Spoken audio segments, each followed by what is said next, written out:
No one thinks that Biden is doing a good job on the border or the economy, and yet that's what they want to put forward. It's like if someone came into your house, threw a hammer through your TV, and then was like, hey, I'm working on it. I've really fixed up the TV. I think it looks a lot better. And you'd be saying to them, well, it wasn't broken. Like, you didn't need to throw the hammer through it, and then you wouldn't need to fix it. Here's the reality. Facts don't care about feelings. They just don't. We are feeling the impact of the negative economy at the dinner table and really everywhere else. All right, ladies and gentlemen, I hope you had a great Thanksgiving. We had a good time here. Thanks for supporting the show while you were driving or hanging out with friends. Appreciate all of that. Big show headed your way right now. We've got a lot to break down, but obviously you saw in the news, Hamas has been releasing a bunch of the hostages. It's interesting. The Irish prime minister, called the Taoiseach, actually said that this young girl was lost and now found. This girl was taken hostage. This is what's going on. They are trying to subvert reality and send another message. Hamas is releasing hostages, innocent civilians. They were taken. Israel's releasing on their behalf people who've committed crimes, potentially will do more harm in the future. This is what this is coming down to. We're acting like somehow there's an equalness to this. There's not. Anyway, so much to get into. In fact, new report out today says members of Congress, who, as I reported, are coming back to Congress tomorrow back here in Washington, are actually leaving in record numbers. You got to wonder why. And, well, they could get one shorter this week as well, because George Santos is probably going to face a motion to expel him. He would be the sixth member of Congress to be expelled, the sixth member, because this ethics report came out citing how bad he has done. All the bad that he's done. Campaign finance reports show that he spent his money on Botox, the OnlyFans site, and a lot of other personal things that are not permitted under the law, as you can imagine. So that vote could come up this week and add to the number of members of Congress that are leaving. They don't like the climate. They don't like what is happening. But what I want to do today is start off by breaking down what happened over the weekend with the Biden administration, with the Biden campaign, where we are politically to reset ourselves, if you will. Thursday, obviously, a big day for the White House. They make these calls to the troops. Biden called into the Today Show. He talked to Al Roker, which he's now done, I guess, for the last couple of years, where he gets a plug about how great he is and how amazing he is. But when he was asked by Al Roker what he's thankful for, he talked about, or what he wants for the American people, he talked about unity. And then his campaign blows that all up, putting up this guide to dealing with MAGA folks at the table. And the funny thing is, it's all full of lies. It was all full of things about the border, foreign policy, the economy, trying to claim that Trump wasn't right and that Biden was. It was ridiculous. So to break it all down, we've got a great panel to kick off the week. Seth Denson, he has a new column, The Right Side of Things. He's a contributor at Newsmax. We've got Grace Curley, the host of The Grace Curley Show. She's a columnist for the Boston Herald and a contributor at The Spectator. Let's bring them in and kick off this discussion. Grace, Seth, thanks for being with us. Happy belated Thanksgiving. I trust you both had a great holiday. Seth, I'm proud as to see on Instagram you putting up your decorations in the Denson household after Thanksgiving dinner is over. I appreciate a man who understands the sequence and the respect that each holiday in itself deserves. So thank you for doing that. It's a great American. There's an order to things, Sean. There is an order. And that order comes in whatever order my wife tells me they come in. I know that. I think I'd probably change my tune quick. I do want to stick on the topic of Thanksgiving, though. The thing that I thought was so funny is my kids love watching the Macy's Thanksgiving Day Parade. They have since they were kids. And President Biden calls in Al Roker for his in-kind contribution from NBC every year. And in the process of this, Al's asking him what he wants and all that kind of stuff. And he talks about unity. Grace, the thing that was so funny is this continues to be this Biden thing. We want unity. I represent everyone. And then the actions don't match the words, because moments after that, his campaign on Instagram puts out this guide to talk everything that is crazy about your MAGA family that might say at dinner that's just wrong. And I thought to myself, okay, that's not exactly keeping with the unity theme when you're basically trying to call out other Americans on a day like that. Yeah, and this isn't the first time they've done this. I think when Ron Klain was still in the White House and there was all these Klainiacs running about, they posted a similar guide basically saying, like, this is how you can debunk the fake news from your relatives. The relatives who seem to be stable and able to recognize reality and maybe bought the items at the grocery store for Thanksgiving and know what's going on. I'm not a huge fan of talking politics at Thanksgiving. But if someone came with a list of, wonderful reasons that I should love the Biden administration, I might have to check out and go back home because it's ridiculous. And you really do have to be disconnected to what's going on to buy this stuff. And I think that's who they're going for. They're going for kids who sit on TikTok all day and just consume these things and regurgitate them. So they'll probably have good luck with that faction of their party, but everybody else is not going to be focused on this. All right, guys, most of us know what it's like to be without power, sometimes for an hour, maybe a day, a couple days after a natural disaster, a hurricane, a windstorm, whatever. But now national security experts are warning that our power grid is more vulnerable than ever. And they've identified 9 key substations, which if attacked, they're saying we could lose power for months. That's why having your own solar power is more important than ever. So I recommend the Patriot Power Generator, which is a solar generator that you don't have to install in your house. It's portable. You can take it with you. You can use it inside your house. And it's powerful enough that if power goes out, we're talking your phones, your tablets, your computers, medical devices, even your refrigerator gets power. So if you go to 4patriots.com and use code SPICER, you get 10% off your first purchase. It's 4patriots.com, includes that Patriot Power Generator. You'll get that guarantee for a year, free shipping if it's over $97, and a portion of every sale is donated to charities that support veterans, right? That's great. So go to 4patriots.com, use code SPICER, 4patriots.com. You do not want to be without power in case something happens. Seth, one of the things that I thought caught my eye that would be very fun to talk about it at a dinner table down there in Texas where you are is that they said the border was more secure under Trump and they were debunking this. And I'm thinking to myself, is that really where you want to go? Is that one of the highlights that, like, with people streaming over the border on a daily basis, the number of people that we've talked about that have been on the terrorist watch list, et cetera, et cetera, et cetera. There's no one that denies this. Democratic mayors and governors are all saying that the border is unsecure and not closed by any means. I mean, I'm thinking to myself, if I'm sitting at a dinner table down there in Texas, I would be, I think, lampooned for bringing that up using the talking points that they sent out. Yeah, the border door has securely been held open.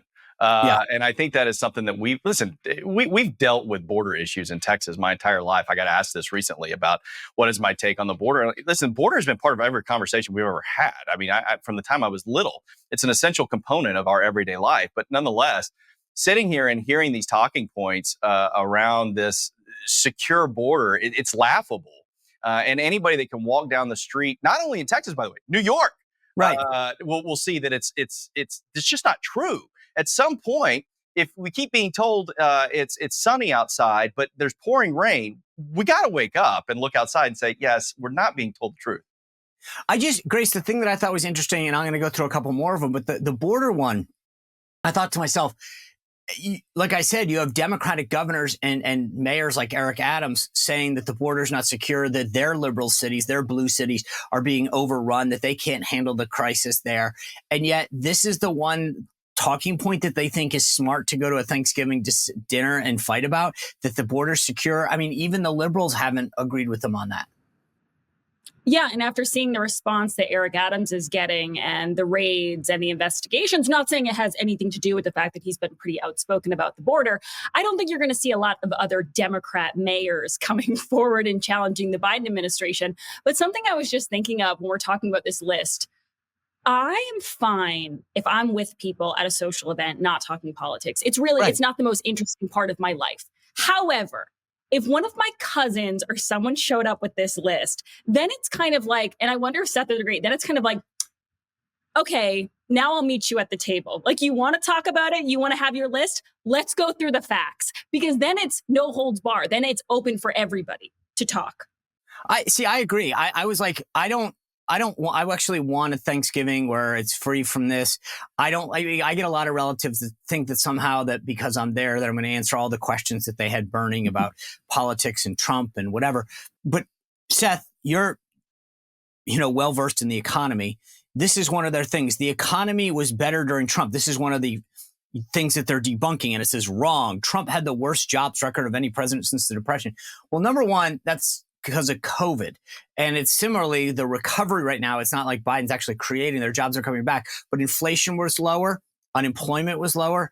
Gas prices were lower. And to your point about going to the grocery store, I thought to myself, anybody who's taken part in preparing Thanksgiving dinner sees this, whether they're driving to the grocery store and putting gas in their car, whether or not they've opened a bill and seen what their mortgage interest rates or their credit card interest rates have done, whether they're at the grocery store buying goods and services. And it says, just look at your Thanksgiving costs compared to last year. Gas prices cheaper, turkey cheaper. But do you see the sleight of hand, Seth Denson? Mm-hmm. Look at your Thanksgiving costs compared to last year. Well, who was president last year? Not Donald Trump, Joe Biden. That was pretty cute. But to Grace's point, it's like, you want to bring that to me? You're basically setting little Bobby off to go fight with this. Look at your prices from last year. All it takes is like a 2-year-old to say, Joe Biden was president last year, not Donald Trump. Yeah, this is a disgusting looking stew, so much so that you would think a Democrat made it. I think we'll talk about that here in a little bit. But nonetheless, it is one of those things. It's funny. If you think about the fact that the talking point of the jobs, you mentioned the COVID. Well, all of the jobs that Biden is out there touting are rebound jobs anyway. Right. They're just the jobs that came back. And that's part one. The other part of it is when we talk about, and I saw CRINGE Jean-Pierre out there talking about 4% lower cost for Thanksgiving dinner. Yeah, that's after the 19% higher cost last year. And so as we start to think about what inflation has done, collectively, since Joe Biden took office, inflation is up a combined 20% overall. 20% overall. Wages during the same time, 12%. That's an 8% variance there. And so it's pinpointing these topics that they think will be good. But here's the reality. Facts don't care about feelings. They just don't. And we are feeling the impact of the negative economy at the dinner table and really everywhere else. But that's the thing, Grace, is that like I looked at this thing and I thought to myself, okay, let's start with the divisiveness, which is where we started. Biden preaches unity. We need to get along. I'm the president for all people. And then he does things over and over again to divide us, to talk about the MAGA extremists, the Trump people, everybody's gets put into their little camp. But then secondly, they send up these talking points. And one of them is Trump was going to take away Social Security and Medicare. And I'm thinking to myself, I was in the room over and over again when we were talking about budgets and deficits. And the president would say, there's no way we're touching any of this stuff, the Medicare and the Social Security. There was never a proposal to do it. And I think to myself, from a tactical standpoint, the Biden team, the Biden campaign team, has been getting killed on this whole idea of touting Bidenomics. I've said this for a long time. Elections really come down to two things, personal security and economic security, and their gut feelings. Either you feel safe or you don't. No one can convince you that with a government statistic. And economic, security, that you either feel like your job and you have enough money in the bank or you don't, and no one can tell you that. It's a feeling that manifests itself through your experiences kind of living in the real world, that your car is, can you afford it? Are you putting money away? Whatever. And these guys are sending this out on Thanksgiving. And I'm thinking to myself, this is just stupid. It's a bad campaign tactic. Never mind the falsehoods and the stupidness of how they're approaching it. You're reinforcing that this guy, like, no one thinks that Biden is doing a good job on the border or the economy. And yet that's what they want to put forward. Yeah, and I love how you guys keep referencing how they keep talking about the improvements since last year when he was president, because I always make this comparison, but it still works. It's like if someone came into your house, threw a hammer through your TV, and then was like, hey, I'm working on it. I've really fixed up the TV. I think it looks a lot better. And you'd be saying to them, well, it wasn't broken. Like, you didn't need to throw the hammer through it, and then you wouldn't need to fix it. And this is part of the problem. And what you're seeing now in both in these talking points and just the way that Biden, and not just Biden, I mean, I heard over the weekend Trudeau saying it as well, but the fact that they keep focusing on MAGA policies and they keep focusing on Trump, it takes me back to 2020, where it was never about Joe Biden. It was never about his message. It was never about what he could accomplish. It was always his biggest plus, as far as Democrats were concerned, is that he was not Donald Trump. Now we go into 2024, though, Sean, And he has a resume that people can look at. So now it's going to be a little trickier for them. It can't just be Trump bad, MAGA bad, all these things, fear mongering, because now people have 3.5, almost 4 years to look at and say, well, what have you done? You haven't really made things better for me. And in fact, when I look back to when Trump was president, things were a little bit smoother then. So I don't know how long this talking point list of like mega MAGA stuff, I don't know if that's going to be as effective the second time around. All right, folks, it seems like every time you see a doctor these days, the answer that they have is a pill, that they're on the big pharma bandwagon to just fix any ailment with another prescription, which is why I think millions and millions of people have turned to a Texas doctor who is looking for clean ways of getting us back to better health.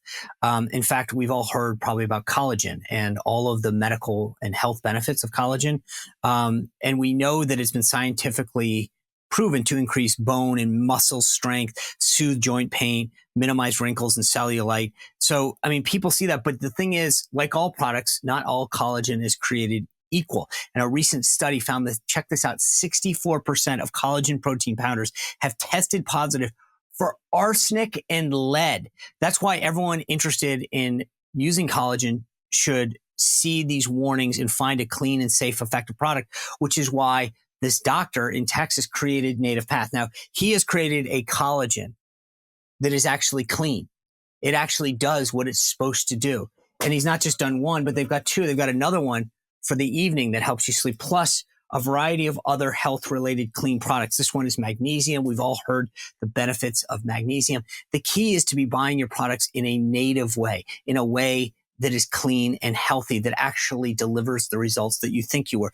And Native Path now has thousands of 5-star reviews, over 4 million jars of these products sold. Look, Native Path has thousands of 5-star reviews and over 4 million jars sold of a whole host of health-related products. Every order comes with their 365-day money-back guarantee. There's no risk to try it right now. You can go to getnativepath.com/Spicer and you get 45% off while supplies last. Getnativepath.com/Spicer.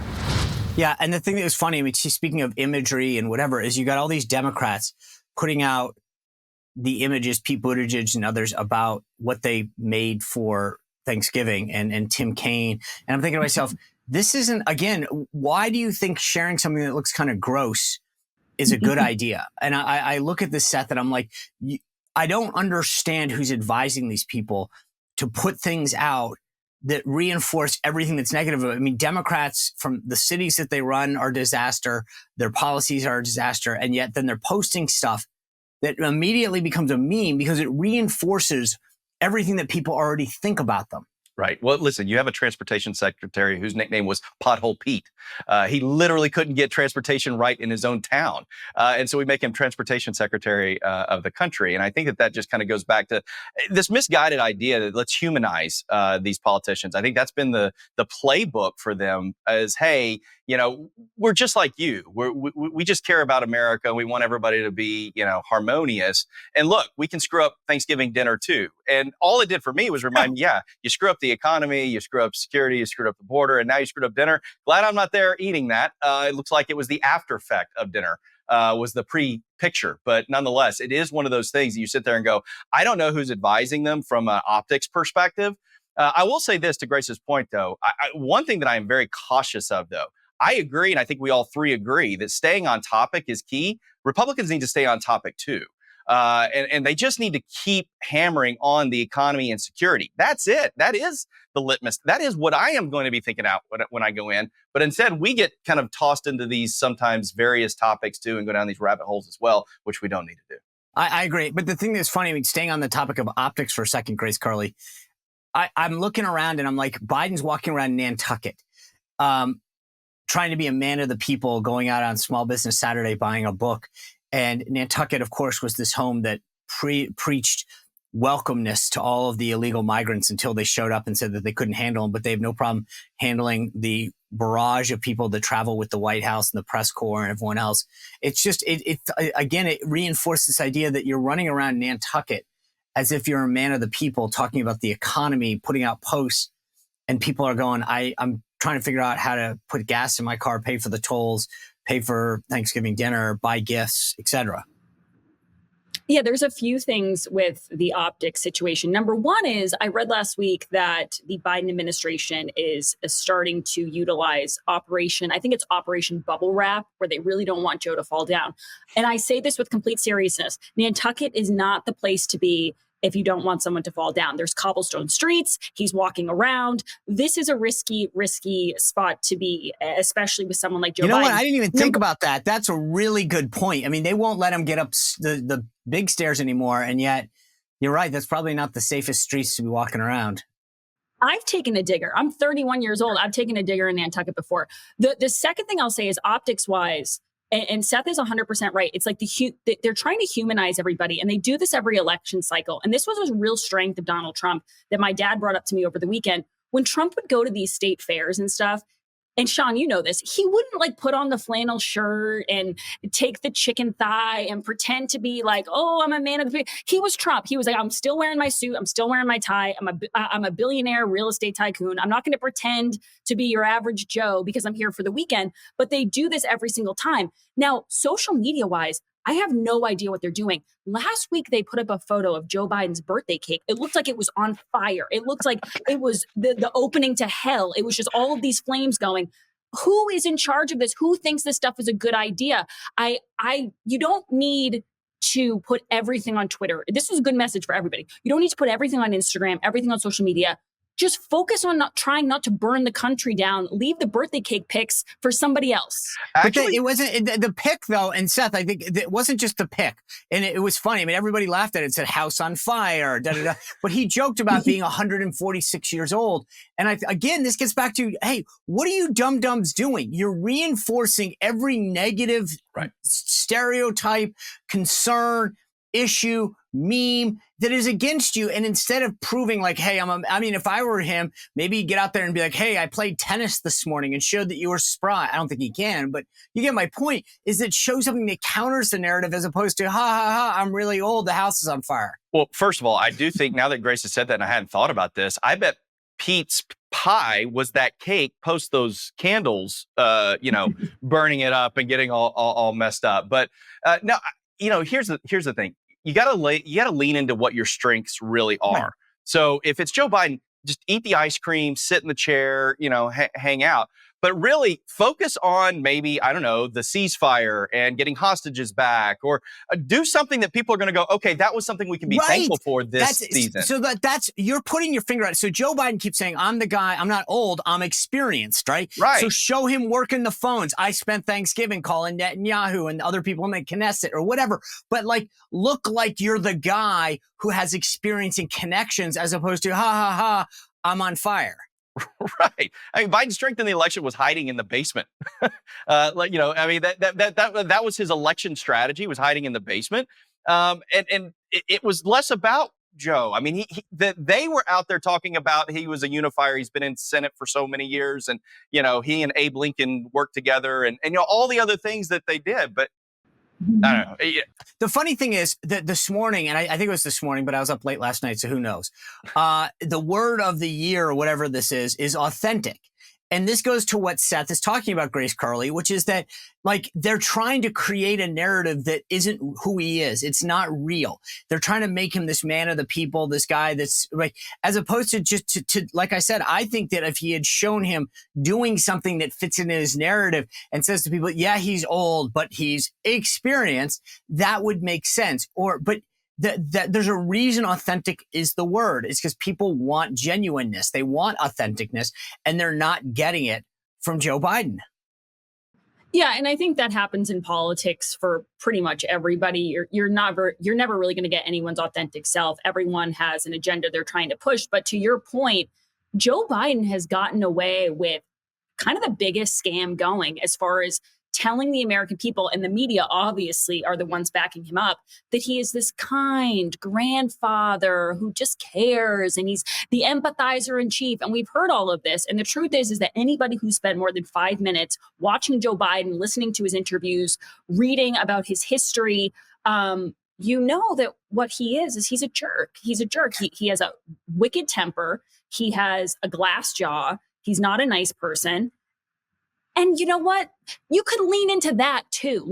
But that's who you are. So maybe lean into that and be like, listen, I don't tolerate BS. I'm a little bit of a hard marker, but here's who I am. But instead, for the past however many years, they've been running with this narrative that he's this sweet old man who cares so much about everybody. Right. And he just doesn't. And also, even if he did, it's not doing us any good. You can care as much as you want. It doesn't make you a good president. But it's not who he is as a person. So that's just been one of the many lies we've been fed from the media and from his administration. But to flip this, right, I started to think the juxtaposition of this. Trump, after his Thanksgiving, flies to South Carolina for what they call the Palmetto Bowl, right? South Carolina versus Clemson. And shows up there, coat and tie, doesn't try to be to Grace's point, Seth, he doesn't try to look like, oh, I'm going to be a football fan and put on a jersey and jeans. I don't think he owns jeans, actually. I think he just wears a suit all the time, or golf clothes.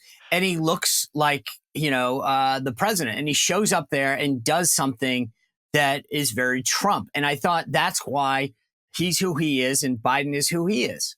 Authenticity. Grace said it. That's the key. Authenticity. And that's authentically Trump. I mean, listen, nobody ever questions who Trump is. I don't know anybody who has ever said, I really wonder where Trump stands on something. I wonder if he's going to flip-flop on this. No, everybody knows exactly, like it or not, he is who he is. And I think that's what, listen, in 2016, that's what people gravitated towards, was finally somebody who is exactly who they were, faults and all. Even if they wouldn't admit them, right? They were just going to lean into who they were and let you make the call. That was Trump at the Clemson game. I think, listen, him showing up, there was a sense of kind of like, finally, somebody who's back on the scene, who is exactly who they are, who's not trying to get us to think there's something that they're not. That was a welcome thing. And I think as we go further into this election cycle, that is going to continue to be the thing that people look at and go, yeah, authenticity. Just give me something real that I can look at and go, okay, I may not like it all, but I like that I know exactly what I'm getting. Grace, the thing that I thought was interesting is when I watched Trump arrive, and he's arriving with Henry McMaster, the current governor of South Carolina. I don't know if Lindsey Graham was with him or not, but I know he was part of the planning, I guess, or whatever of getting him there. But I thought it was the ultimate troll of Nikki Haley, right? I mean, this is her state where it's the third state that votes, key early primary state, fourth state, I should say. And yet here he is just literally going into her state. It was, to me, the ultimate troll of Nikki Haley as reports come out that she's on the ascent. Yeah, and I would just add to that, it's the ultimate troll of Nikki Haley, but I don't know if it will be enough for her to actually, kind of go at Donald Trump debate-wise or, policy-wise. She seems, I don't know, Sean, if you'd agree with this, but she seems content running and just kind of supporting Trump. I thought the same thing with Vivek. It's like at a certain point in a race, if you really do want to win and you want to be president, you have to start drawing those parallels and showing people, this is why I'm better. This is why I'm different. This is why you should pick me. And nothing seems to be sparking that in Nikki Haley. She barely mentions Donald Trump, which I get, because you don't want to ostracize his base, and you need that base if you're ever actually gonna make a go of it. But I don't know. I look at this sometimes and I think, do any of these people actually want to be president, or are they just kind of positioning themselves to be in Trump's cabinet or to be Trump's VP? I just think, I wonder if she'll see this and say, well, now I have to say something, or, if it will spark anything, because Trump has no problem hitting everybody. Right. But nobody seems to really want to hit him back right now. All right, folks, I want to tell you about a guy named Leo Grillo that I've gotten to know. He is the founder of Delta Rescue. And if you go to deltarescue.org, you can get to see some of the great work that Leo has done to provide the world's biggest sanctuary for abandoned dogs, cats, animals of all stripes. It is amazing what they do at Delta Rescue right now. This dog that he found at one time was in trouble and underway. Leo rescued that dog. It was a Doberman and named him Delta. You know why? Because that inspired Delta Rescue. It's unbelievable what they do over there. Delta stands for dedication and everlasting love to animals. That's basically Leo's mission. And Delta Rescue relies solely on contributions from people like you and I to make it work. Talk to them about making this part of your estate plan. If you're an animal lover, you know this is where your legacy can match with theirs, and they can help put together a tax-saving plan. It's all on their website right now, so go to deltarescue.org. Check out some of the great videos and the estate planning tools that they have there on their site for you. Seth, I've actually thought that the strategy makes sense. I just don't know if the time, meaning I've said this before, that there's this sense that these candidates are just drafting, right? It's like if you watch the NASCAR race, the number 2 car just drafts on number 1 and hopes that something happens, and then I catapult myself into number 1. I think what Nikki Haley is hoping for is that she's drafting Trump long enough that everybody else drops out and she becomes the viable alternative if there's enough time for that to happen. I just don't see DeSantis dropping out before Iowa. That's not going to happen. Vivek's got plenty of money, so he's not going anywhere. Christie's committed to New Hampshire. And so I think the problem is the scenario that Haley dreams of happening, where she drafts to the point that she becomes the alternative to Trump, won't ever exist because the other candidates, the other cars in the race, aren't getting out of the way for her. And that's kind of what I think is fundamentally her strategic problem. Well, I think it's a timing thing, right? I mean, you've got a lot to the point. I think the analogy is perfect, Sean. As a NASCAR fan, that's great. What you're doing, I actually couldn't tell you a single driver. I just know what drafting is. Come over on a Sunday. We'll hang out, watch a race. It is actually a lot of fun, not just left turns. But all that to say, the reality is, I think what Haley is trying to do, and maybe some of these others, but she's really in we'll call it the second pole position, if to keep to the NASCAR theme, is she's waiting for Trump to either make a mistake, which he's not bound to do, or a mistake done to him, something done to him that's going to divert. And what I'm saying, you've got a trial that's set to happen, 3 months before the election. You've got all this stuff that's out there. And maybe the strategy here isn't beat Trump, because, by the way, you're not. The numbers show it. You're not going to take away his base. You're not going to beat him in the primary. In a split primary, he's going to win.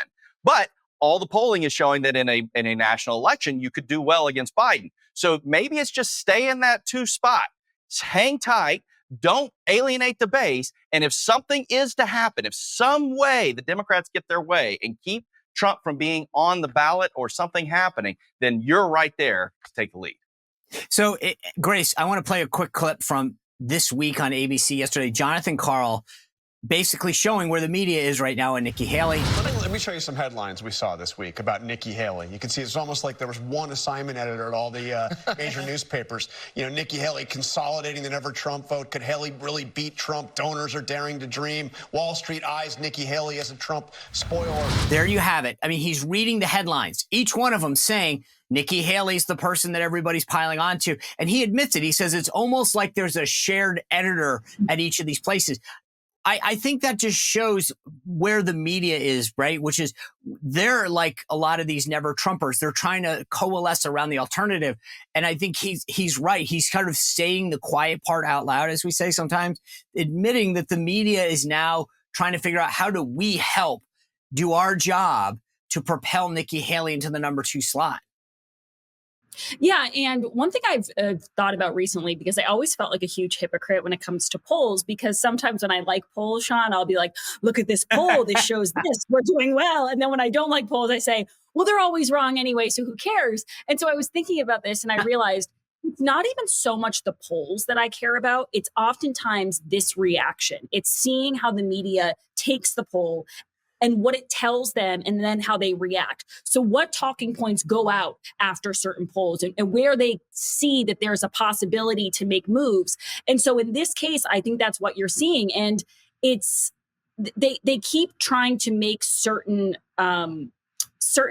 politicians happen. And the truth is that you can't do that, because the very people that you're trying to convince that Nikki Haley is the next person and she's the one, they don't listen to you. They don't listen to the serious people like Jonathan Karl and George Stephanopoulos. They don't care what they have to say, and they don't trust them as far as they could throw them. Right. That's a poll that I believe is that the media is seen as so untrustworthy from basically all of Americans. So the people that they're trying to win over with these polls or trying to sway, they're not listening to them. They're not tuning in. So it doesn't really matter. But Seth, the thing that I think is interesting is that it sort of misses the point, right? So yes, and I'm not looking at the numbers right now, but I mean, she's gone from like, say, 10 to 15. Okay. So she has gone up when DeSantis has gone down. Christie's sort of stagnant, if you will. And the reality is that, okay, but you're still 30 points behind Trump in Iowa or New Hampshire. You're 40 points behind him nationally. So it's not like yes, technically you're in second place. But you're, to use our NASCAR example, but you're a couple laps behind. So you're not posing a threat to the number one. So it's sort of it's misleading at best. Yeah, it is misleading. And by the way, I would also say all these people that are the media that's out there, Nikki Haley, if for any reason Trump was out of the picture, if she came number one, would immediately start attacking her. They would immediately start going after her, right? They don't want Nikki Haley. They just want her more than Trump now until then they go try to destroy her. But I think, listen, the greatest example we have to this is there is nobody, and I don't know of anybody in America that would want Kamala Harris to be president of the United States. But guess what? She's number two. And if something were to happen, number one, she's there. And I think that's where Nikki Haley is right now. Right now, she's number two. I think that those of us that look at the circle go, okay, well, I mean, it's not Trump, but it is a number two. And if something were to happen to number one, she's there. Whether she's 30, 40, 50, 60 points behind or not, she's number two right now.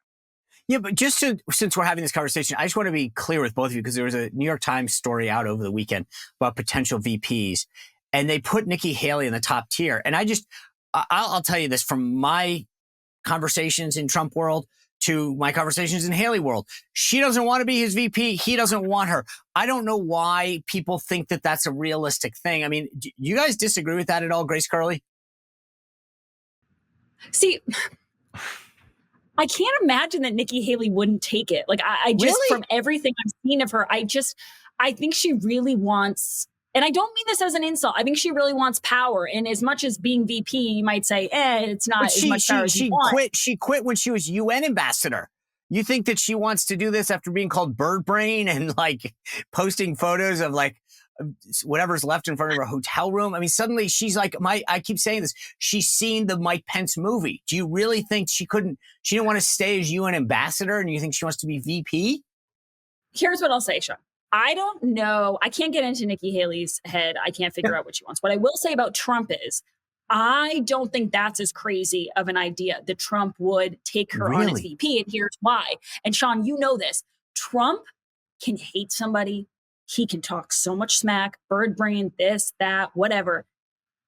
And then, like that, he will switch. And he'll all of a sudden be like, let bygones be bygones. And I always say this about Trump because people will always say, he's racist, he's this, he's that. They try to like look really deep into what his decision making is. And I always say to people, I'm like, I think it's really simple. I think if you're nice to Trump, he's nice to you. And if you're mean to Trump, he's mean to you. And so when people will tell me, he's never going to look at this person because they said this, I'm like, don't be so sure. He's like the Kardashians. Once he forgives you, you can always come back. And I think there's a chance that if he thinks it's good for his polls, or if he thinks, because let's keep in mind, as much as, she's in second place and we can all laugh at it and say she has no chance, Trump has the base, the percentages that are for DeSantis and Haley and all these other people, Trump needs those. When they decide their candidate's not going to win, he needs to grab those. He needs to get those under his tent.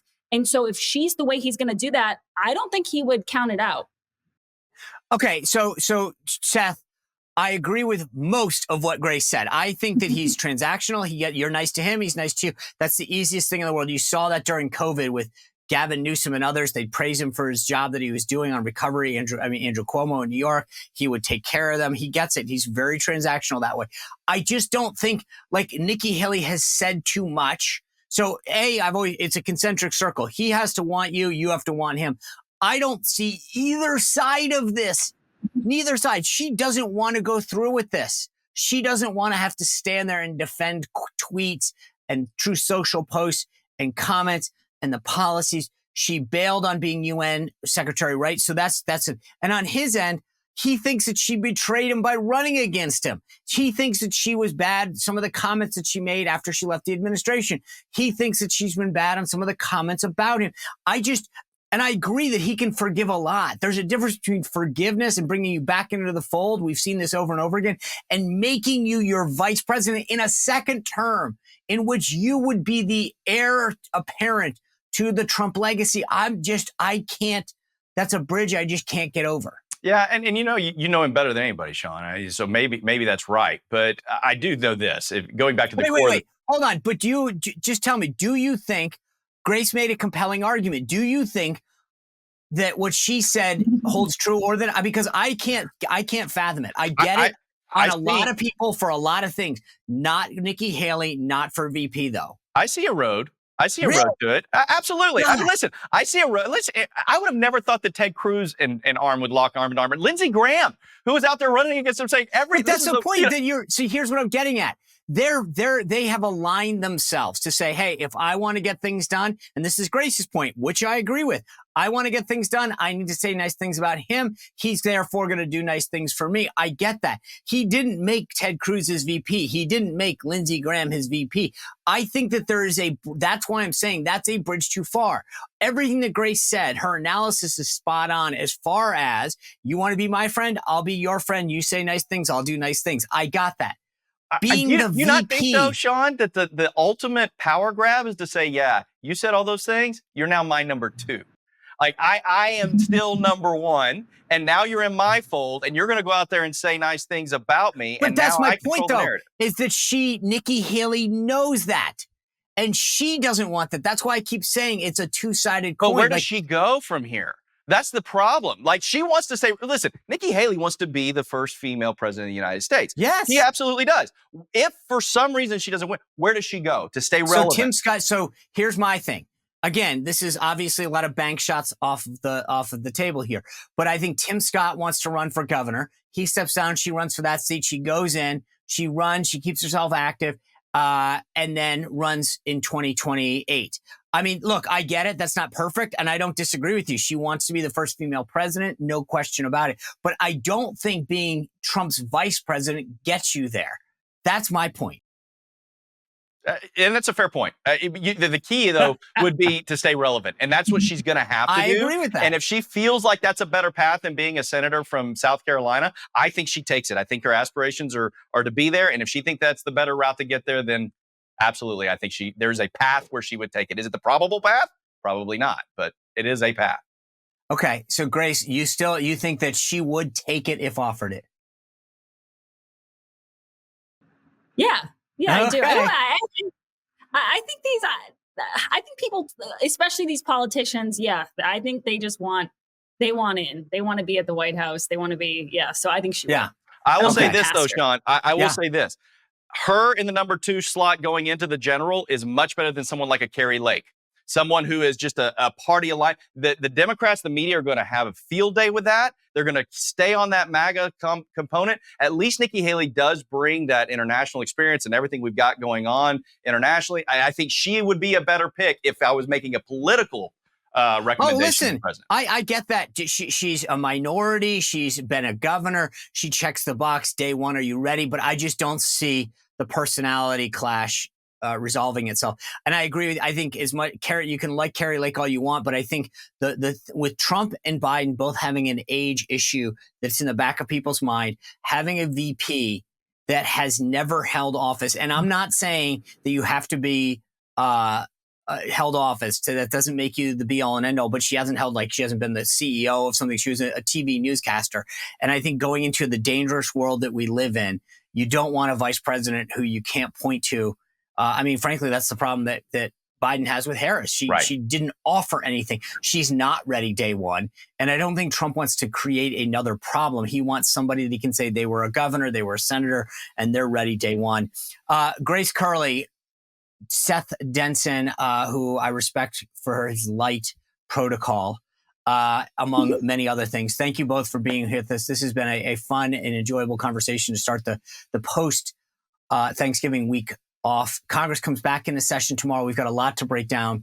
Thank you guys for kicking off your week with us here on the Sean Spicer Show. I appreciate it. Remember, you can always text me to tell me what is on your mind. 571-441-4991. Remember to give us a 5-star review on Apple Podcasts. Go to YouTube, Rumble, sign up, subscribe, hit that notification button. We got a great show headed your way. We'll see you back here tomorrow on The Sean Spicer Show.